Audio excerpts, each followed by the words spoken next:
Scott here. I've got a short video for you on how to change the rear brake pads on a W164 ML320 ML350 SUV. It's quite a straightforward project, so I hope you enjoy this video. Thanks for watching. First thing is we'll remove the clip. So that little bit there's got a hook like that. So do you have to move it? I think you have to kind of move it that way. Yeah. Do you need a small...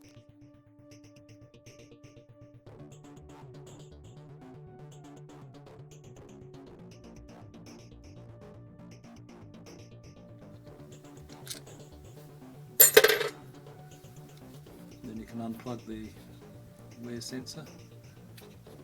That's it. Next step is with a 7mm hex key or a T45 is to undo the two caliper pins, one at the top, one at the bottom.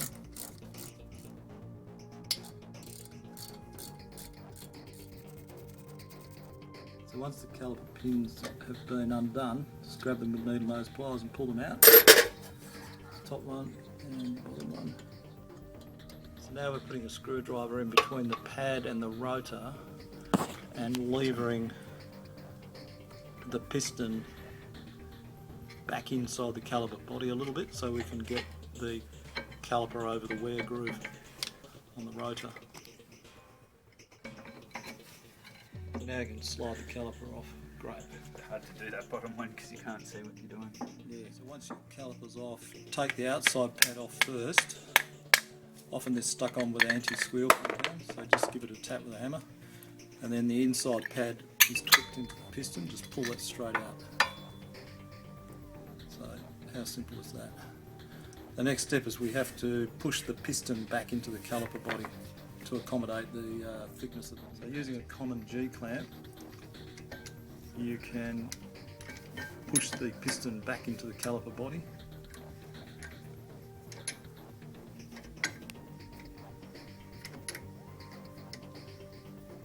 Can you feel it going in? Yep, yeah. It's pretty much in. So just push it in all the way. Yep. Okay, that's it.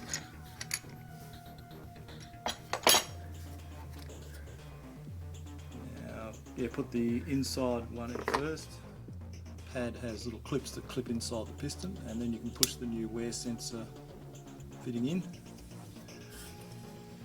That usually comes with the new pads.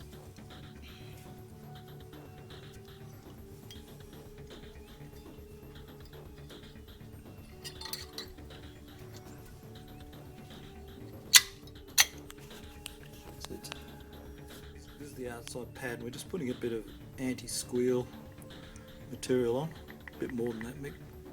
Yeah, about that. And just smear it around with your finger. That's it. And then you just let it go tacky. And then we put it back together again. So we're just putting the outside pad into position. That just slips into the bracket. Yep. And now we should be able to slide the caliper over on top of that. So these pins here were very, very dry. So we've cleaned them up on the wire wheel on the bench grinder, and we're going to put new ceramic grease on them.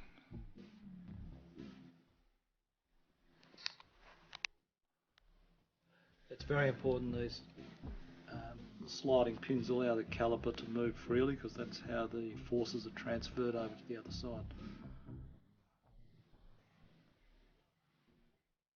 Yeah, that's plenty. Get the top one in first.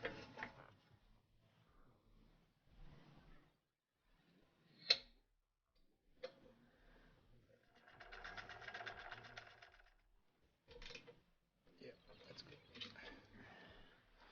Yeah, same with the other one. Double Loctite.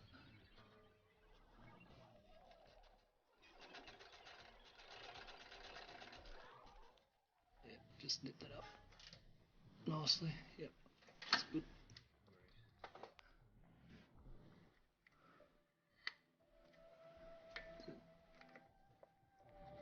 And then putting the E10 bolt back in.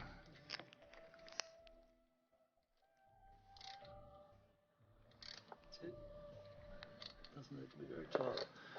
So just test that caliper, Nick. You should be able to push that backwards and forwards. In the car. No, just down here. Just push it backwards and forwards like that, and just see how well it slides, nice and freely. Yeah. Yep. Yeah, so that's how your caliper should move.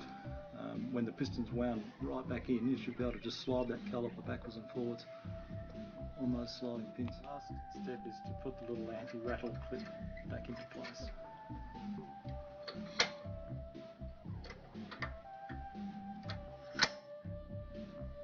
Okay, that's it, that's done, finished. Okay, wheels back on. Now we're talking the wheel nuts to 110 Newton meters.